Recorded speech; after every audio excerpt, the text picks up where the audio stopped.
And I found myself by myself in the studio one day, and something had gone horribly wrong, and I threw it to the ground and started jumping on it and stomping on it.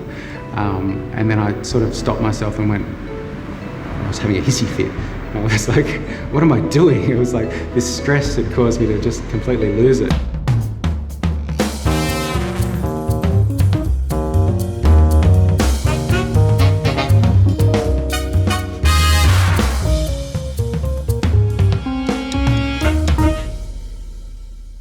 Hi, I'm Wotherspoon, and I'm part of the Canvas project. I'm a glass artist from Sydney. I work in cast glass crystal and some recycled television glass, and this is my solo exhibition at Kaleidoscope Gallery in Dank Street. I use a couple of different kinds of glass. There's some of my work is cast from recycled television glass, and then I also use it's a style of crystal that you buy. It's lead crystal, and you can buy that in sort of coloured form and cast with that. I use other elements in my work, sometimes welded steel, sometimes a prop like a television or something like that, but predominantly I'm a glass sculptor, caster. Well, the initial attraction, it's interesting, it's kind of not the work that I make, but it was a cast glass piece by an artist called Bertil Vallien, a Swedish artist.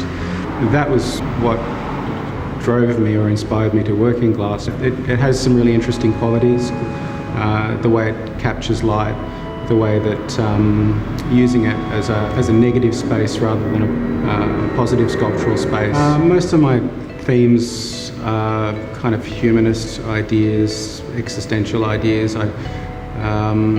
Mostly about an existence on this planet that we go through as people. In particular, the finite nature of life without an afterlife is kind of my basis. There's a lot of new work that was made for this exhibition. It's probably 90% of the work is 2011 created. There's a few older pieces in here as well. So this piece is titled The Flautist. She's a flute player. She's cast from lead crystal, her hands and head and shoulders. And then the steel bodywork that runs down here is designed so that when the wind blows through her, it's kind of like the sound you get from blowing over a bottle. You get that sort of hollow wind sound. I tested these by driving around the neighbourhood with them sticking out of my car window, and they work. But I haven't heard her play her song yet.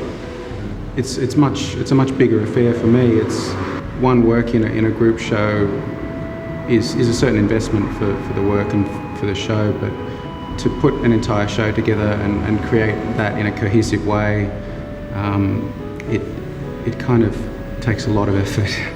I like the idea of people being able to look at something and form their opinion based on what they have, the artwork that's in front of them, and there might be questions. It might have an idea that forms from their own personal experience. So I think whilst they have some information built within the title of the works, I like to keep them a little bit open so that people can have their own reading and interpretation. It's kind of a yin-yang balance. It's two opposite parts of life.